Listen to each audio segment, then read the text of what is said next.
Tonton video ini sampai selesai agar Anda tidak gagal paham.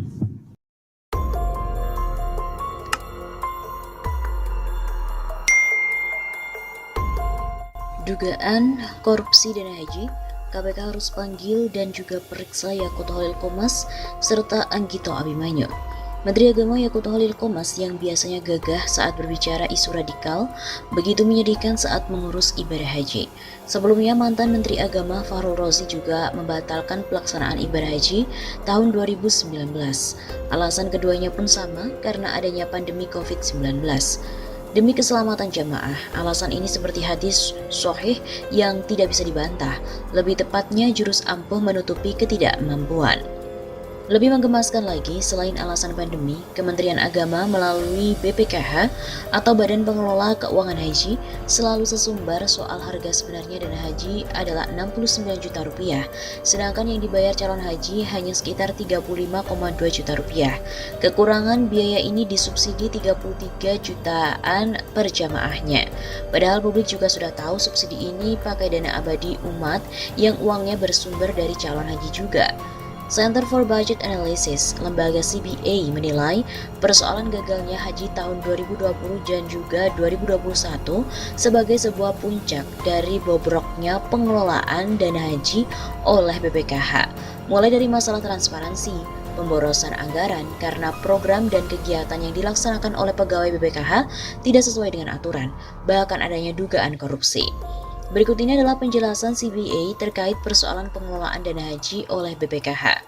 Pertama, belanja operasional BPKH tahun 2020 yang terdiri dari belanja pegawai dan operasional kantor mengalami lonjakan drastis. Kenaikannya mencapai sebesar 123 miliar rupiah.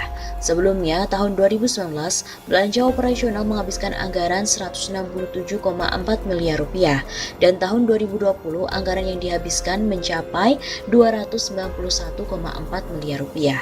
Belanja pegawai dan belanja operasional kantor naik drastis dan hal ini cukup janggal mengingat dalam 2 tahun ini tidak ada jamaah haji yang diberangkatkan. Kemudian yang kedua, dalam pengelolaan belanja pegawai banyak ditemukan dugaan penyimpangan. Contohnya iuran BPJS Kesehatan dan Ketenagakerjaan bagi pegawai BPKH yang seharusnya diambil dari BPKH dan pegawai, pada praktiknya seluruh biaya diambil dari kas BPKH. Ini sama saja pihak BPKH seenaknya memakai duit jamaah yang diamanahkan dan melanggar aturan perundang-undangan soal pembayaran iuran BPJS Kesehatan dan Ketenagakerjaan. Potensi penyelewengan dalam kasus ini sebesar 1,05 miliar rupiah. Terkait dalam pengelolaan belanja operasional kantor juga ditemukan banyak penyimpangan. Contohnya pada Oktober tahun 2019, pihak BPKH menjalankan pelatihan manajemen perhajian di Mekah dan Madinah.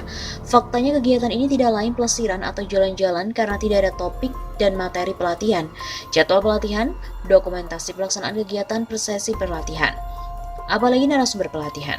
Hal ini semakin diperjelas dengan pelaksanaan kegiatan oleh PT AG yang bekerja di jasa perjalanan.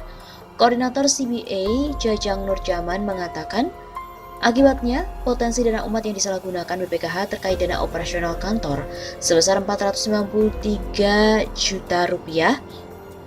Modus temuan, pemborosan pembayaran uang harian mencapai 351 juta rupiah, biaya penginapan mencapai 141 juta rupiah. Markup karena biaya tidak sesuai. Berdasarkan temuan tadi, lembaga CPA meminta Presiden Jokowi untuk segera mengevaluasi kinerja Menteri Yakuto Holil Komas serta Anggito Abimanyu. Terakhir, KPK juga harus menindaklanjuti dugaan penyelewengan anggaran dana haji, biaya BPJS Kesehatan dan Ketenagakerjaan pegawai BPKH, serta program pelatihan manajemen perhajian di Mekah dan Madinah.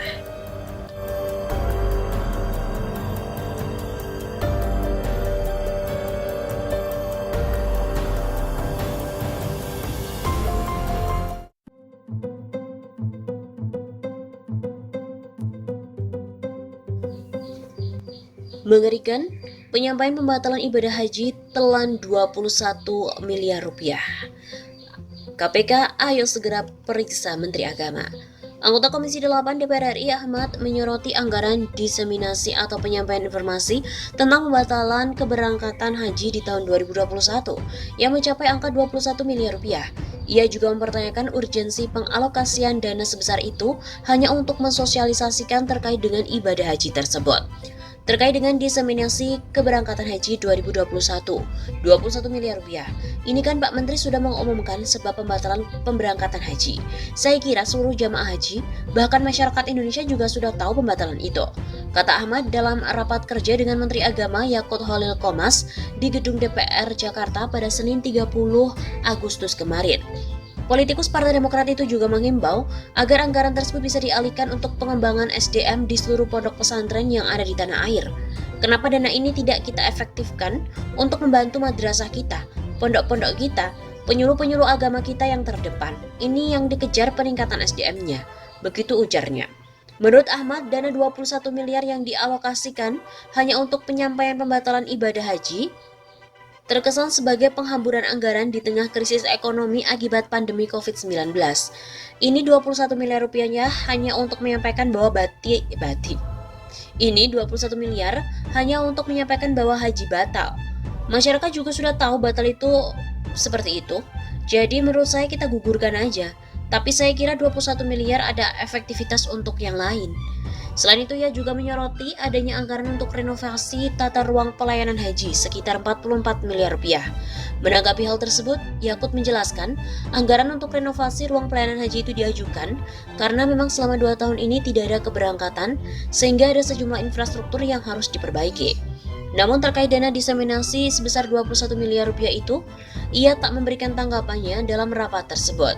Karena selama 2 kali ini 2 tahun gak ada atensi pada mereka, lebih banyak bangunan yang mulai rusak, jadi renovasi ini diarahkan ke sana, bukan ke kementerian atau yang lainnya. Rapat kerja Kemenak dengan Komisi 8 membongkar anggaran 21 miliar rupiah untuk diseminasi pembatalan haji tahun 2021 telah terjadi. Benar apa yang dikemukakan oleh anggota fraksi Demokrat bahwa diseminasi tidak diperlukan apalagi dengan biaya 21 miliar rupiah. Publik juga termasuk jamaah haji dengan pengumuman pembatalan saja sudah paham. Ada pandemi dan ada pula otoritas Saudi yang hingga saat ini tidak membuka visa haji. Lalu 21 miliar rupiah itu buat apa? Mengumpulkan jamaah pun juga tidak, baik di daerah maupun di pusat.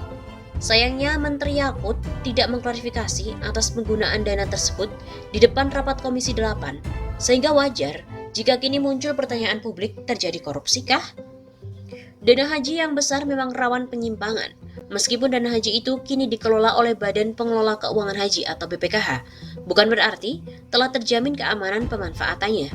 Saat muncul isu penggunaan untuk infrastruktur saja telah mengguncangkan jamaah dan juga umat Islam.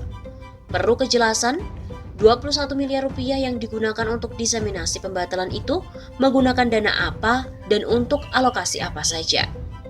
Dibandingkan dengan korupsi triliunan rupiah, jumlah 21 miliar rupiah itu kecil. Tapi, jika dengan puluh ataupun ratusan juta, maka itu akan sangat besar. Lagi pula, korupsi itu tidaklah memandang besaran jumlah, karena yang penting adanya korupsi adalah kerugian negara dan menguntungkan diri sendiri ataupun orang lain. Perlu diselidiki apakah ada penyimpangan hukum dari kasus diseminasi ini. Ayolah KPK ataupun Kejaksaan Agung, periksa segera Menteri Agama. Pembatalan yang sudah jelas merugikan jamaah ternyata kini terindikasi merugikan negara pula.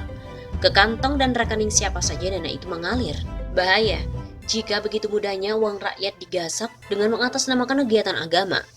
Teringat saat Menteri Agama dulu, Surya Dharma Ali, yang tersangkut kasus penggunaan dana haji hingga harus mendekam di penjara.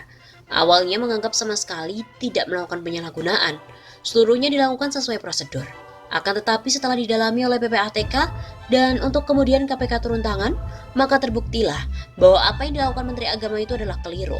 Menteri melakukan tindak pidana korupsi. Komisi 8 DPR yang telah memulai mempertanyakan harus pula menindaklanjuti temuan ini. Karena saat pertemuan terbuka dengan Menteri Agama Yakut, ternyata belum mendapat jawaban yang jelas dan memuaskan. Bila Menak meyakini dirinya bersih, maka ia dan jajarannya harus siap untuk diperiksa, baik oleh PPATK, KPK, ataupun Kejaksaan Agung. Selamat bersih-bersih Gus Yakut.